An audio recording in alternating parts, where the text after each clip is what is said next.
27-year-old woman who was in this small sedan. It was crushed by a truck on the Kwinana Freeway. See, that bang was awful. Bang, bang, bang 3 times. It's gonna happen again. Okay. Something gonna happen again. Now every day, hundreds of thousands of motorists drive on Perth's freeways. And although we may be one of the smaller major cities in the country, we're having a massive crisis with our freeways because they're getting increasingly more and more dangerous. And why are we having all this drama? Why are the cars slamming on the brakes? And why was there actually nothing to hit the brakes for? Well, we're going to explain it in this video because there is a phenomenon happening right now. It is getting worse. And if you've been on the highway here in Perth, I'm sure you've experienced it. So let me tell you what we're talking about.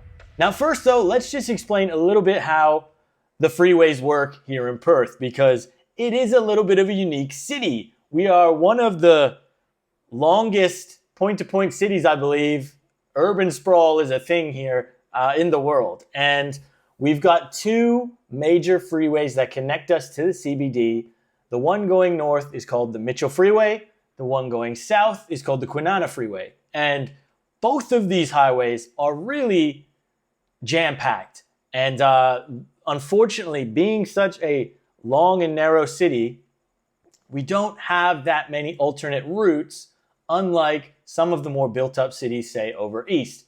This really is, you take the Mitchell or you take the Kwinana. The other problem we have here in Perth is that unlike some of the freeways in Melbourne, Sydney, you've got 5, 6, 7 lanes of roadway. Here in Perth, we are really lucky just to get sort of 3 or 4 lanes. And as soon as you've gone about 15, 20 Ks out the city, you're basically stuck with 2 lanes. And a lot of people have moved further and further and further out. So again, hundreds of thousands of cars every day are using these in and outs. And it's getting stressful. If you know, you know. What you're looking at is what's left of a car that collided with a truck on Kwinana Freeway early this afternoon. Miraculously, no one was killed. The driver of this car, a woman in her 60s, rushed to hospital where she's recovering this hour. And just quickly, guys, again, we do have Clown World tees in the description below. It's shopross.com.au. Grab yourself a heavy tee. We've also got some Clown World stickers. I've got some Ross Review stickers as well I've just gotten in. So if you want to support the channel, that really is the best way. If you hit the subscribe button, go to the shop, grab yourself a couple of Clown World stickers or a shirt. It helps massively so I can keep creating these videos. And again, are there other topics you want me to talk about? Leave your comment down below. I love hearing from you. And what we've been seeing, and I've been experiencing personally, is once you sort of just start to get out into that urban sprawl, the lanes start to get narrower, you lose a few lanes. We're seeing high crash volume, heavy traffic, start, stop, and the rear end crashes especially, they're going through the roof. I personally nearly got rear-ended. When we were doing up, I had a VZ Holden Ute.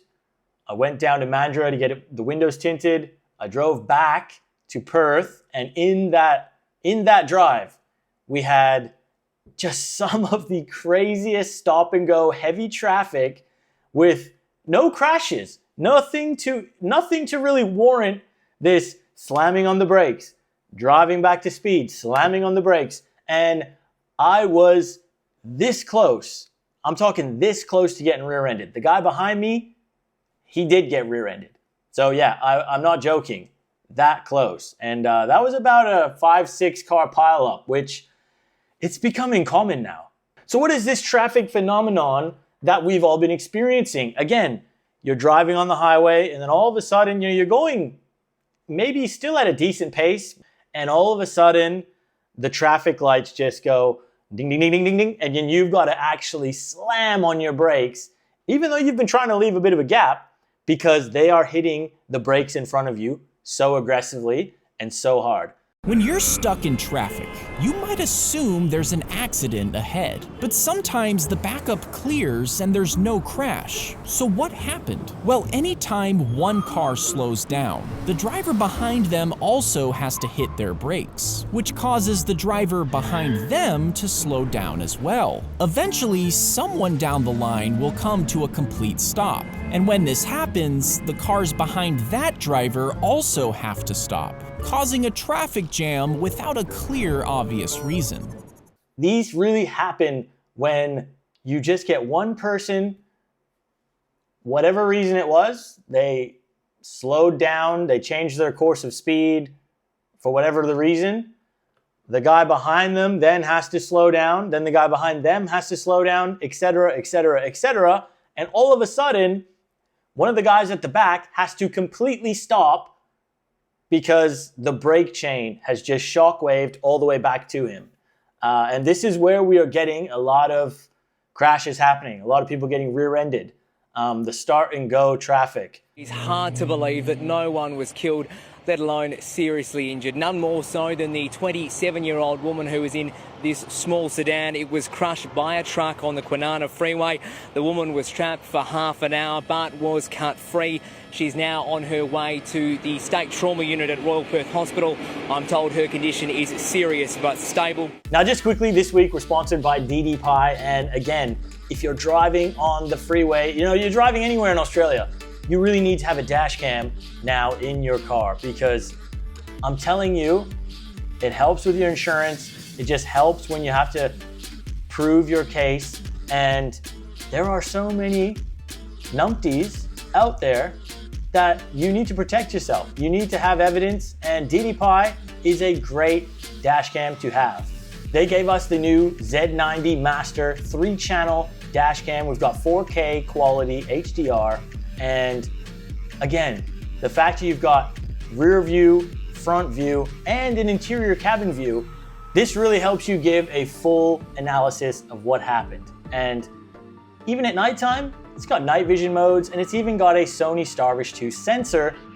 And look at the quality footage. This is a good looking dash cam. And not only do the cameras work well, they have a good app. So you have a DDPAI app, which you can download from the App Store. It's simple to use. You can log in, download the clips straight to your phone, so you don't have to go plugging the SD card out and putting it into your computer. You can just do it wirelessly straight off the app. And DDPAI is actually offering you guys 15% off if you use the link down below. The code is Ross15, and again, this is a good camera. So if you don't have a dash cam, use the link. It's Ross15. Thanks, DDPAI. Let's continue on the video. So let's just go through the reasons as to why this is happening. Again, Perth is experienced for the last couple of decades, massive population growth. So we are having more and more people driving. We've also got a lot of bottlenecks on our freeway. So, for example, one of the main ones would be the narrow bridge heading south.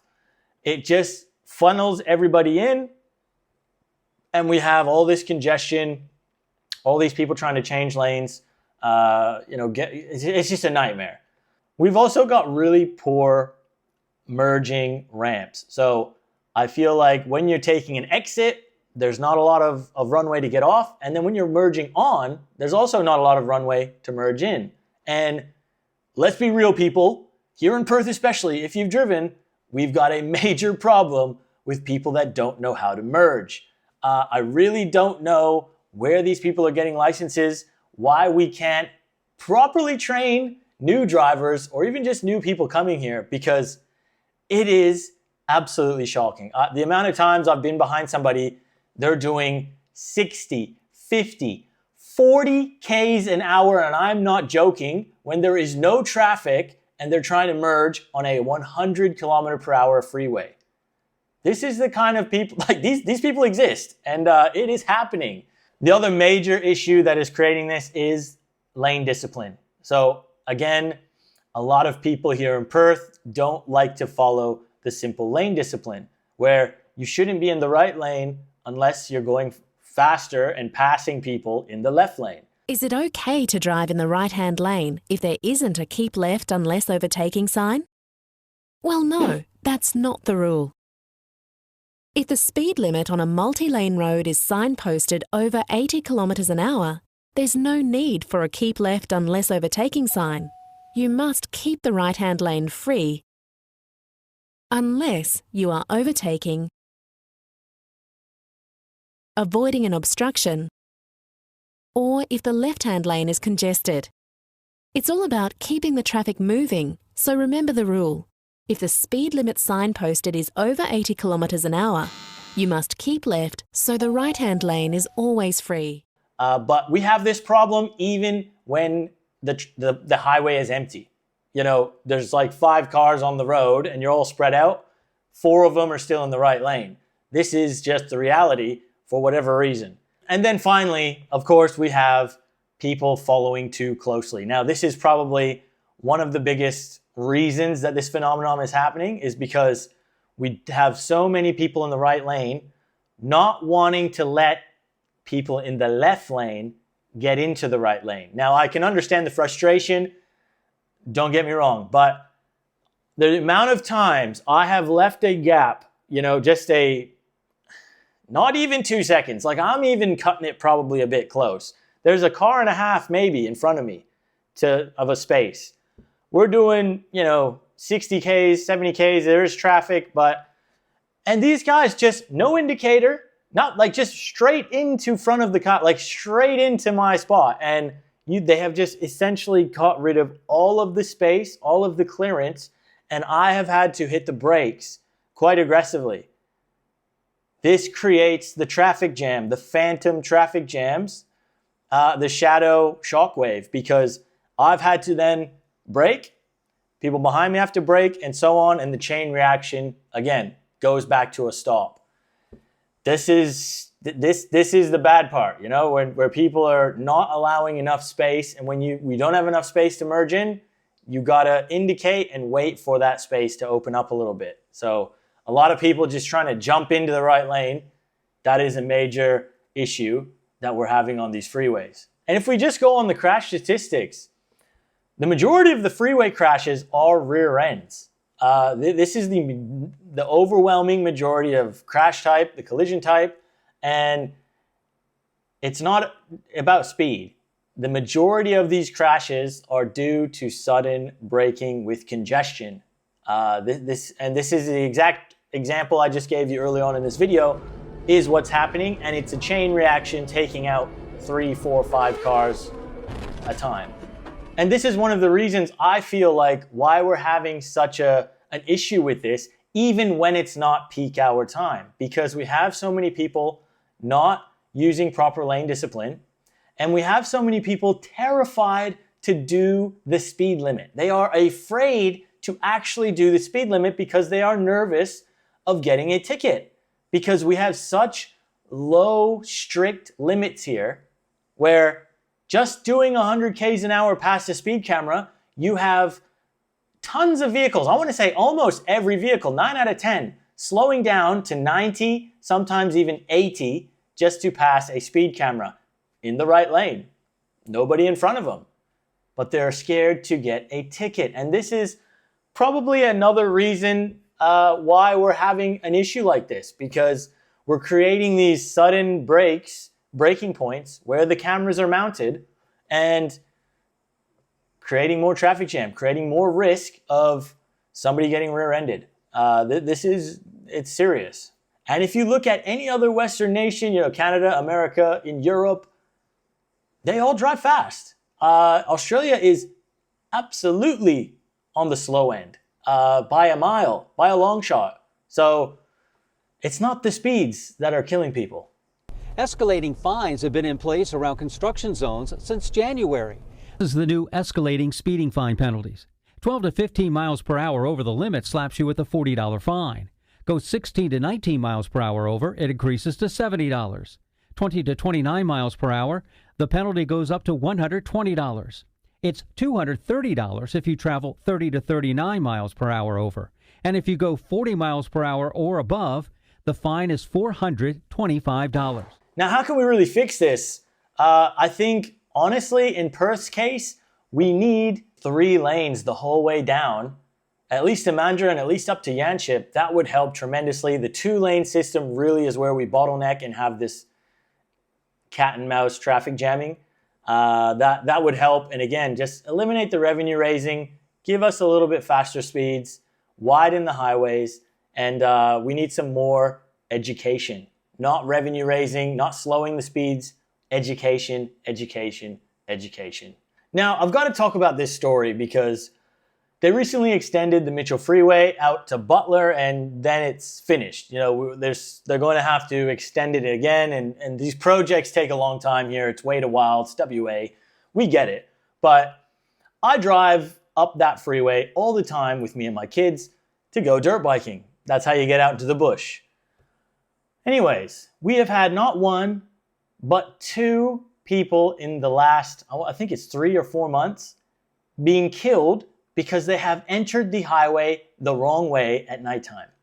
Now, you know, people are arguing that, oh, there's not enough signage and anybody could make this mistake. And, you know, I mean, I don't think so. Personally, I really don't think so because I've driven that. I've driven there. I drive it all the time. And for somebody to get on the wrong side of the highway where there's a lot of signs, there are literally arrows marking the road as well. And if you've been up and down that freeway once in your life, you know. I mean, even if you've never been on that freeway, you should know. Yeah, 2 people lost their life tragically driving up the wrong way of that highway. Again, I really just don't understand it. I think it's a competency issue. I think we have a lot of people who just shouldn't be driving right now.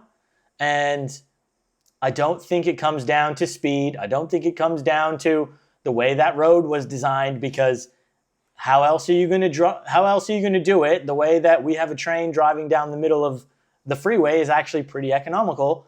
But yes, you have a freeway north side and you have a freeway south side. So when you're coming down and it says freeway south, you don't turn on the first one. And if you did turn on the first one, you would see that there are signs and there is road markings as well. You go down to the next one and then you turn right. So yeah, I mean, it's unfortunate we've got people literally doing this, and albeit, you know, by mistake, obviously, but this is you know, we've got a lot, we have a lot of competence issues here, unfortunately. And yeah, this recent one, again, you know, how much safety do you really have to do when we are fundamentally not teaching people to drive properly, clearly?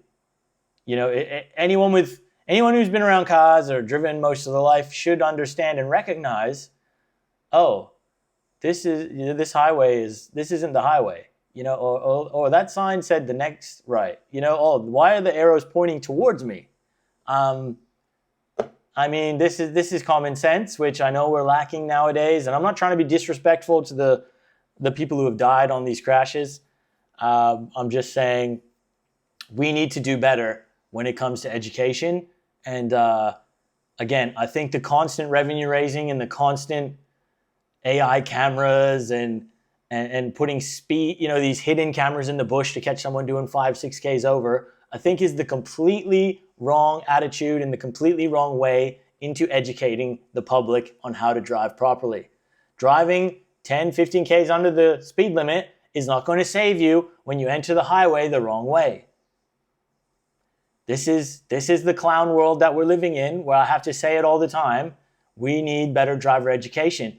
Going 10-15 Ks over the speed limit on a 100K road isn't that dangerous. In fact, doing 10-15 Ks under the speed limit on a 100K highway is more dangerous. And that is simply a fact. You know, I'll happily argue with anyone in the comments. It's being proven. Yeah, I mean, this is what stems from having a very poor education system in terms of driving. You know, we've got the blind leading the blind. And again, it's just a shame.